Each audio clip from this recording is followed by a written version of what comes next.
और date of poll 6 November Thursday और दूसरा 11 नवंबर ट्यूसडे।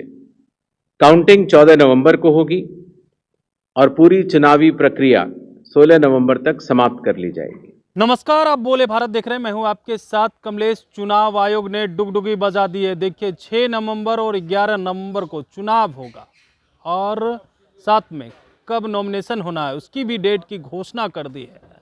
आपको हम वो सुनवाते हैं, उसके बाद आगे विस्तार से बताएंगे चुनाव आयोग को लेकर के। और चुनाव आयोग ने जो घोषणा की है बिहार में कैसे चुनाव होगा। आचार संहिता लागू हो गया है बिहार में। अब नेताओं की नींद हराम होने वाली है, क्या कुछ कह रहे हैं चुनाव आयोग के मुख्य चुनाव आयुक्त ज्ञानेश। सबसे पहले आप वो सुने। और date of poll 6 November Thursday और दूसरा 11 नवंबर ट्यूसडे।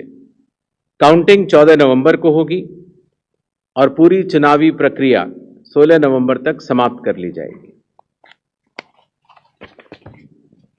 काउंटिंग 14 नवंबर को होगी और पूरी चुनावी प्रक्रिया 16 नवंबर तक समाप्त कर ली जाएगी।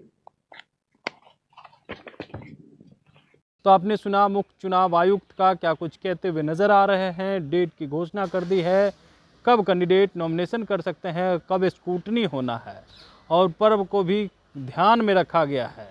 6 नवंबर को पहला मतदान होगा, उसके बाद 11 नवंबर को दूसरा मतदान होगा, 14 नवंबर को रिजल्ट आएगा।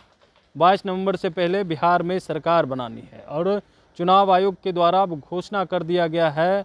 इंतज़ार कर रहे थे कि कब घोषणा होगी और देखिए जैसे ही शाम 4 बजा उसके बाद चुनाव आयोग का प्रेस कॉन्फ्रेंस शुरू होता है और घोषणा कर दी जाती है कि चुनाव कब होगा बिहार में। इतना बड़ा बिहार है और यहाँ पे जो मतदाता की संख्या है उसको लेकर के तमाम चीज़ की जानकारी देते हुए नज़र आ रहे थे। लेकिन देखिए चुनाव आयोग के द्वारा आज घोषणा कर दी गई है और अब चुनाव को लेकर के तमाम नेता इधर गठबंधन में सीट शेयरिंग को लेकर के लगातार सुलझाने में लगे हुए हैं।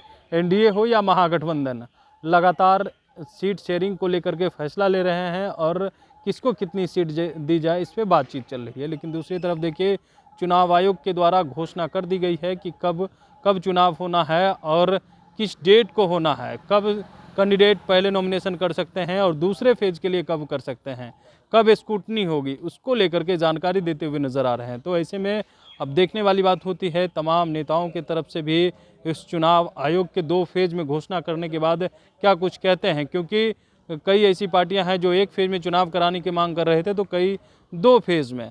तो अब चुनाव आयोग ने यह फैसला कर लिया है कि बिहार में 2 चरणों में चुनाव होगा और जिसकी घोषणा चुनाव आयोग ने कर दी है।